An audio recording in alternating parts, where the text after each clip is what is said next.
Hi, this is David with entry number 632. Yes, I'm wearing my relaxing outfit. I have my Korean bandana thing. This is actually a kerchief, like you wrap it around your neck when it's hot, or a wrap or something for like boxes. I'm wearing my I don't know what this is called, like a tech shirt, something, and I'm wearing my infamous, not infamous, just my banana pants. This is how I relax here in my apartment, because even though it's not hot anymore, it's become a habit to wear this get up when I'm relaxing. It's somewhat unfortunate, I suppose, but it is quite relaxing to wear this. Um, I know I recorded yesterday, but I wanted to record today as well because I'm going to choose to not record tomorrow.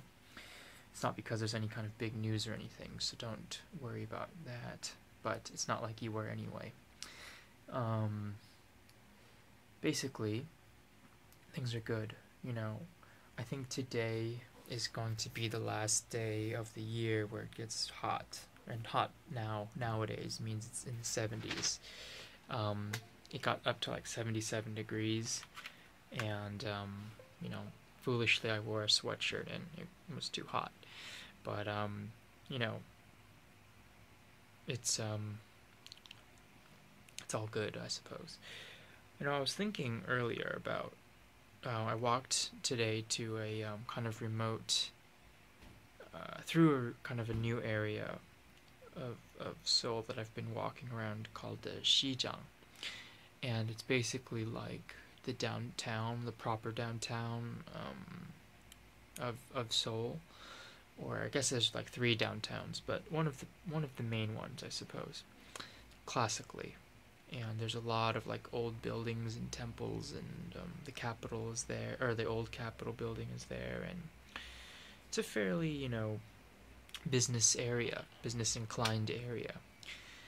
And what I was thinking was how well, I happened upon the Salvation Army building, and it was an extremely ornate building, and it was very fancy, and it had the Salvation Army like branding on the sides of it. And it got me kind of upset because I was looking at it and I was going like, what is going on here? Like, isn't this like grossly inappropriate to have this like entire giant like megastructure fancy building for Salvation Army, which I don't know for sure, but I think operates as like a non-profit.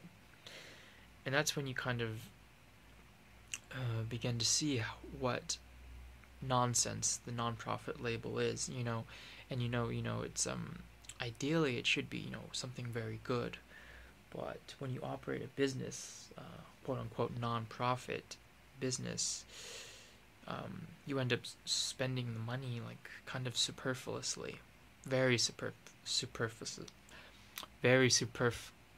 I said it right once, now I can't say it again. Superfluously, and it's upsetting to see because it's like you have this great idea, your business is centered around this great idea, and it's ruined by the fact that humans are humans, and the whole like the being the fiber of the core principles of what it should be is thrown out. And I think what's kind of like a big thing is the soon I think the NFL is doing its national campaign for breast cancer awareness through the Susan G. Komen Foundation. And if you don't know, the Susan G. Komen Foundation is probably the biggest cancer awareness thing there is. And there's always a really big hubbub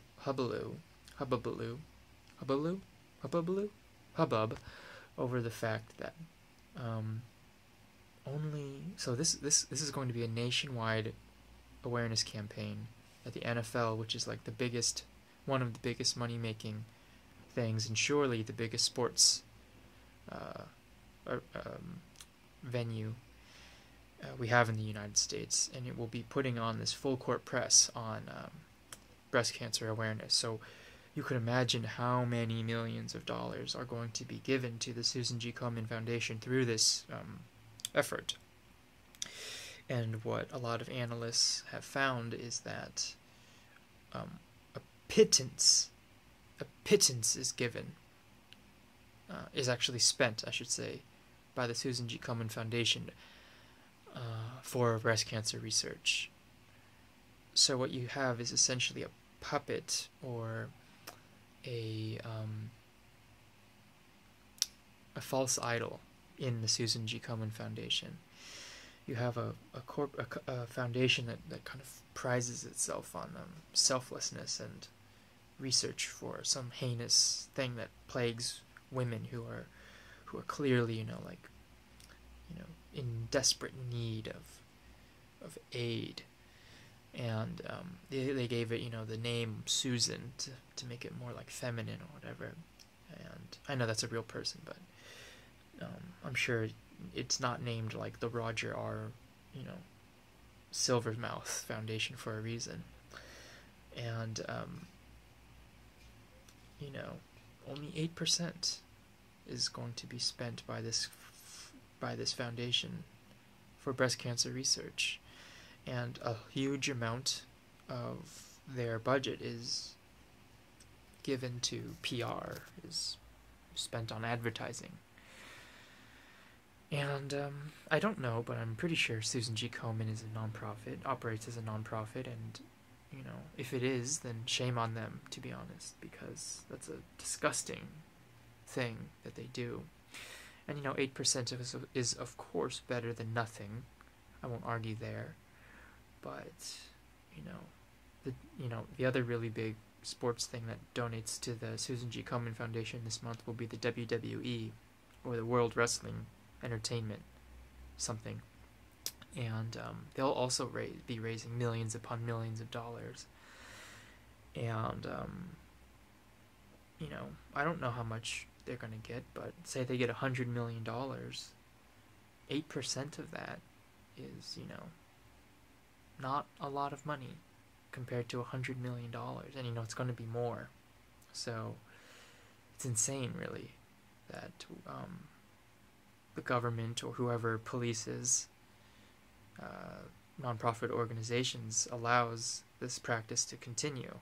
I think there should be at least some kind of mandatory percentage that these kind of organizations, foundations must donate to their cause, rather than just being kind of like bright colored faces. But yeah, that's all I wanted to say. I will be going into to Gangneung tomorrow for the coffee festival. I'm going to attempt to spend the night, but I am not going to cross my fingers because apparently it's a little bit busier than I thought it was going to be, or the coffee festival has evolved into something that is a little bit more big, I suppose, is the easiest way to say. So hopefully I get to roast my own coffee. I'm going to take a lot of pictures. I'm going to be leaving heinously early. So yeah, that's about it. I'll talk with you then. Thanks for watching. Bye.